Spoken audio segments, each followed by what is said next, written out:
What's up, YouTube? Melton Metal Anthony here with another one for you. So there's one question that keeps arising over and over and over again from you guys and from other social media outlets that I have. How did you get started on the business end? Like, what do you need to do? How can I get started? How can I become an independent mobile welder? Well, in this video, I'm gonna lay that out for you. I'm gonna lay out the business end of things.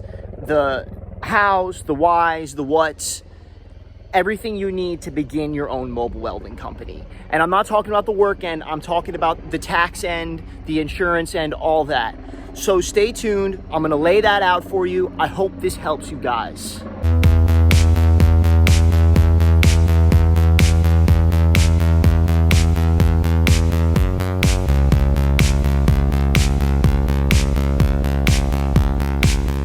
So number one, here in the state of Florida, if you're going to register a business, any business, it could be a lawn mowing service, it does not matter. You need to register with the state of Florida and get an EIN. What an EIN is a employee identification number. And what that does is it allows you to take that number and use it to file with the IRS, much like you use your Social Security to file with the IRS for your personal taxes. That's the first step. You need that because if you don't have that, you can't do anything else. You're not going to be able to open a bank account for the company without an EIN. You're not going to be able to get an insurance policy. You're not going to be able to register vehicles to the company if that's what you decide to do. Basically just gives you the ability to pay taxes and be taxed. Some companies, when you work for them, will even ask for your EIN. So that's the first thing. The second thing I would do if you're just starting out and you're working on your own, that's the key word here, like I do, and this is what I did and what I do to this day, get your Workman's Comp exemption. The reason you want to get your Workman's Comp exemption is because you're going to work on sometimes you're going to be working on some of these bigger jobs. I know I work for a few companies down in the Tampa area that they have people who go around the city of Tampa or the county of Hillsborough, whoever controls that. I'm sure it's the county. They go around and they make sure independent subs have their Workman's Comp. Well, if you can't afford Workman's Comp, or if you're just starting out and you don't want to spend that kind of money, so what you can do is for like $50, $75 is you can file for a Workman's Comp exemption.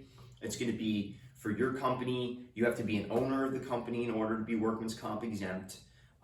You go ahead and you file for that, you get it, and then they give you a little certificate that says you are Workman's Comp exempt. So then you put that in your file cabinet, and then they also give you like one that you can keep in your wallet in case an inspector comes, you can hand it to them.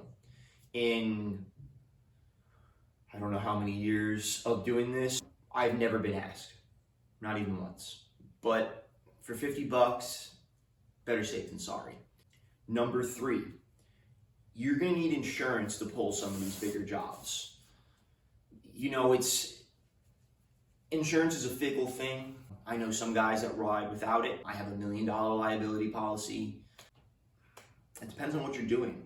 If you're doing a lot of handrails, stairways, heavy equipment repair, things that have high liability, I would suggest you go and get insurance. Here in the state of Florida, it's not required to have liability insurance, but if you do get it, usually they don't let you insure for less than $1 million.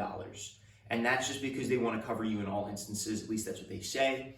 I'm not an insurance broker, so I really don't know the reasoning behind the not allowing, or at least in my experience, to purchase less than $1 million liability. So that would be the number three thing I would do. There's a few things to consider when buying insurance. First off, do not just jump on the first place that you call. I would say call a minimum of 5 places that will give liability insurance for mobile welders or shop welders or whatever you're doing in this field. I would also come to the insurance companies with a list of the type of work you're going to be doing. Because they're going to ask that. They want to know what you're going to be fixing, what you're going to be welding, what you're going to be doing. Mine covers me for general repair, handrail, stairways, general fabrication, just everything. And that's basically if somebody gets hurt on your project or something that you built, they can't come back and sue you. you'd have to sue your insurance company. Or if they do attempt to sue you, you can just send me insurance info and be like, here, I don't really have any legal advice. I've never been in that boat. You filed for your EIN and your company name. It's all free and clear. You've personally Workman's Comp exempt yourself with the company that you own now. So you're good there. You've tied up those two loose ends. The third loose end, the insurance, you got that tied up. You got a good $1 million liability insurance. You're ready to roll. Okay, now you're gonna need to figure out what kind of tooling you're gonna need. If you guys have any questions on the tooling and where's a good place to start, go ahead and leave me a question down in the comments below, and I'll do my best to get back to you and answer that. For me, I carry a very, very wide variety of tools. My tool set's pretty good. It's always expanding. It never stops.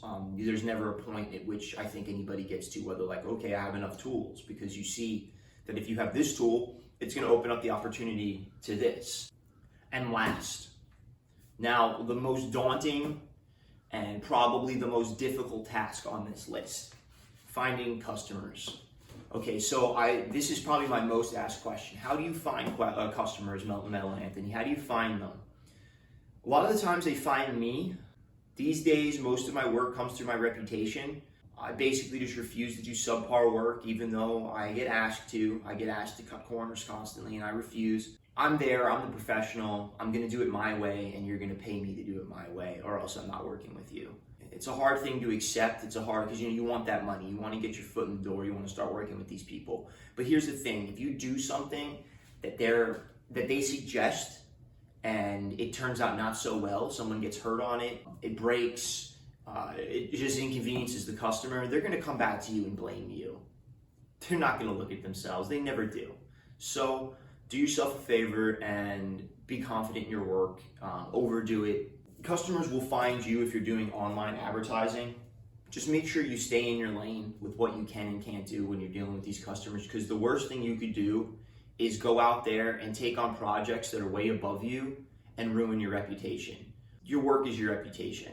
If you build something custom for somebody and they're talking about it with their friends and it's just it's great looking, their friends, when they're going to need something, they're most likely you're going to be the guy they call, and they're most likely not even going to bother debating about the price with you, because they know the work you can do and they're not worried about whatever you're going to do. They're going to end up feeling ripped off about it. So quality of work is a big deal in making and retaining customers. Another way you can get customers is simply visit job sites.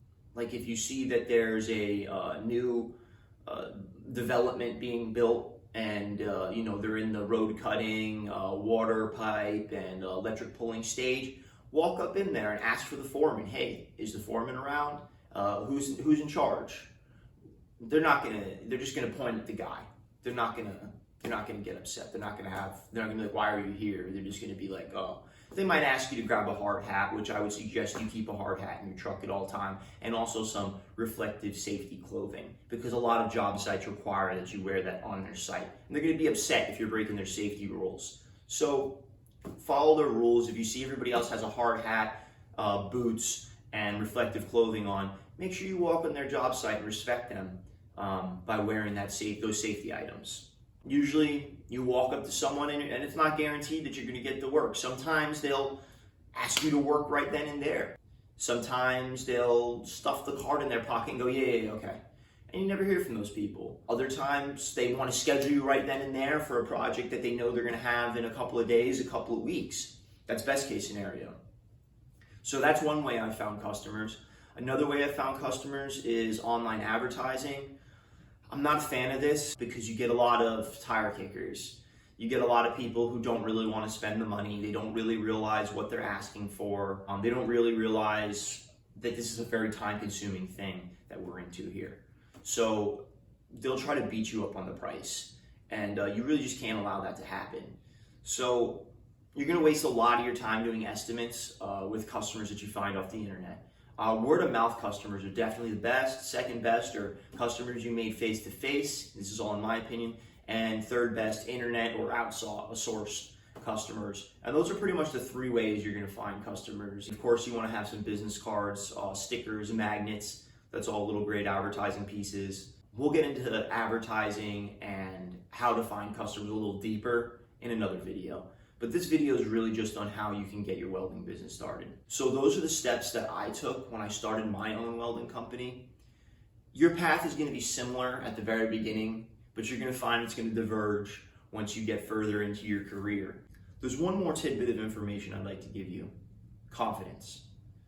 If you walk up to a customer and you seem fidgety and just not really looking like you're in your zone, they're going to read that and they're going to question whether you really know what you're talking about. So make sure you come to every opportunity with full confidence. Make sure you're prepared. Make sure you're not BSing about what you can and can't do. And make sure you just stay honest. If it's something that's beyond your ability, you just say, hey, it's something I'm not so comfortable with. But what I can do for you is XXX. I hope this video helps you. I hope it brings your business to life. I hope I see a lot of you guys out there running around, starting shops, opening your own mobile welding service. This is just one opinion. Reach out and seek as many as you can. Call shops, talk to these guys who own it. I mean, most guys are going to be happy to talk to you about how they got started, why they got started, and what sets their business apart. If you like what you've seen here today, give me a like, give me a share, give me a subscribe. Do what you can.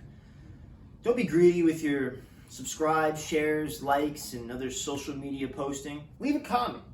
Helps the algorithms or whatever. I don't know what any of that means. I'm just a dumb welder. But anyway, thanks for watching. I hope this helps you. I hope to see a lot of you guys out there starting your own thing, doing your own thing. I'm a big advocate for people being self-employed and not being underneath the thumb of the man. So don't let the man bring you down, and subscribe to this damn video. See you next time.